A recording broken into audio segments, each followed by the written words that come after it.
There lived a man named Kofi. Kofi was a strong and hardworking man. He was known for his great strength and his ability to lift heavy loads. But there was one thing that made him different from the other men in the village: Kofi could not have children. Kofi was impotent, and this burden weighed heavily on his heart. His wife, Afia, was a kind and beautiful woman. She loved Kofi dearly, but as the years passed, the pressure to have children became unbearable for both of them. The villagers would whisper behind Kofi's back, saying things like, "Kofi is a man without power," or "Kofi cannot give his wife the joy of children." These words hurt him deeply, but he kept silent, hoping that one day he could find a solution.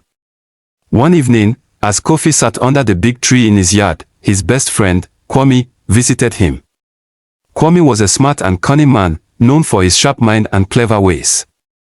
He had been Kofi's friend for many years, and they shared everything with each other. "Why do you look so sad, my brother?"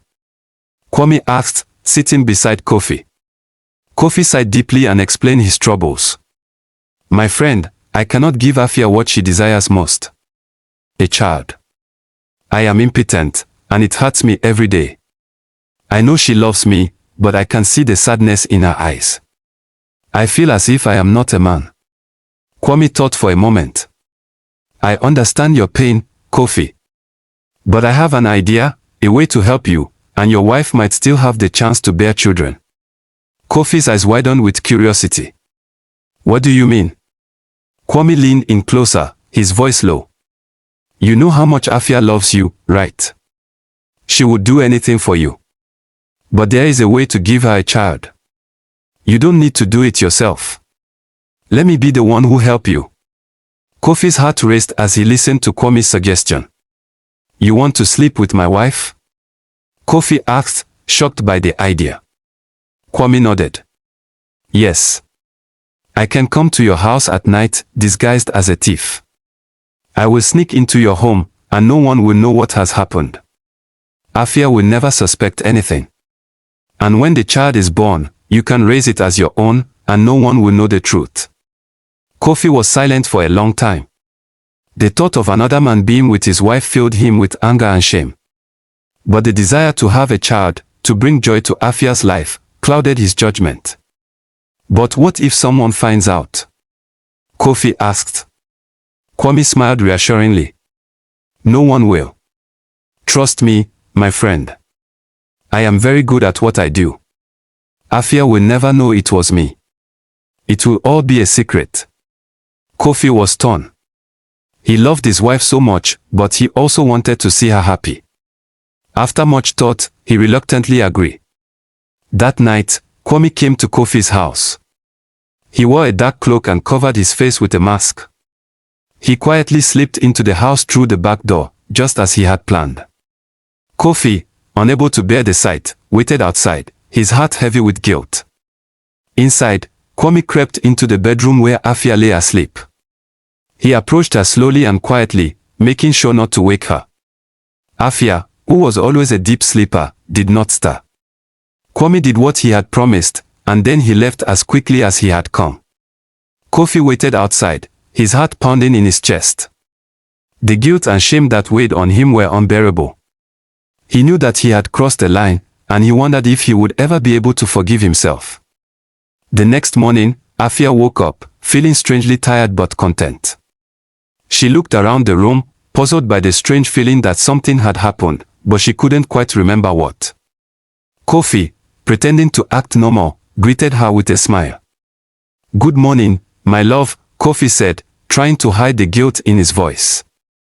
Afia smiled back, but there was something in her eyes that Kofi could not read. She kissed him gently on the cheek and went about her morning chores. Kwame, too, went on with his life, never once mentioning the night's events. But in his heart, he knew that he had done something he would never forget. As the days passed, Afia began to act differently. She seemed happier, more at peace. She took extra care in her appearance and began to sing as she walked around the house. Kofi noticed the change, but he said nothing, too afraid to confront the truth. Weeks went by, and soon Afia began to show signs that she was pregnant. The village rejoiced at the news. Everyone congratulated Kofi, but deep down, Kofi knew the truth. This was not his child. Every time Kofi looked at Afia's growing belly, a wave of guilt and shame washed over him. He had betrayed her trust, and yet, he could not bring himself to confess. The thought of telling Afia what had happened filled him with fear. What if she hated him? What if she never forgave him? Kofi became more and more distant, unable to look Afia in the eye. He avoided her at night, not wanting to be reminded of the lie they were living. The weight of the secret was too much for him to bear. One evening, as Kofi sat alone in the garden, his heart heavy with guilt, Afia came to him. She stood before him, her eyes filled with confusion and concern. "Kofi," she said softly, "I have been thinking a lot lately. Something strange happened that night when I slept so deeply. I don't know why, but I feel like there is more to the story than you've told me. Kofi, is there something you are hiding from me?" Kofi's heart sank. He had never wanted to tell Afia the truth, but now, he knew he could not keep the secret any longer. "I'm so sorry, Afia," Kofi whispered, tears welling up in his eyes. "The child you carry is not mine. It is Kwame's." Afia gasped, her hand flying to her mouth in shock. "What do you mean, Kofi? Why? How could you do this to me?" Kofi hung his head in shame. "I was desperate, Afia. I could not give you a child. Kwame offered to help. He came to you that night, disguised as a thief. I thought it was the only way, but now, I see how wrong you are." Afia stood frozen, her mind racing. The hurt in her eyes was clear, and for the first time, Kofi saw the depth of the pain he had caused her. "How could you, Kofi?" she asked, her voice trembling. "You could have talked to me. We could have found another way. But instead, you chose to betray me. You chose to let someone else touch me." Kofi fell to his knees, tears streaming down his face. "I am so sorry, Afia. I thought I was doing it for you, but I only hurt you more. I can never undo what I've done." Afia stood still, silent for a long moment. Finally, she spoke, her voice soft but firm. "I don't know if I can ever forgive you, Kofi. You have betrayed my trust in a way I never thought possible." The days that followed were filled with sorrow. Kofi tried to make amends, but Afia could not easily forgive him. She needed time, and he was willing to give it to her. Kofi realized that no matter how much he regretted his actions, there was no way to undo the damage he had caused. In time, Afia gave birth to a healthy child, and the village celebrated. But Kofi's heart remained heavy, knowing that the child was not his. He had learned a painful lesson about trust, love, and the consequences of his action. One evening, as Kofi walked through the village, he saw Kwame. The two men locked eyes, and for the first time, Kofi felt a deep sense of betrayal from his own friend. Kwame knew what was coming. He had watched the entire situation unfold from the sidelines, and now Kofi stood before him, ready to confront him. "Kofi," Kwame began, "I know you're angry with me, and I deserve it.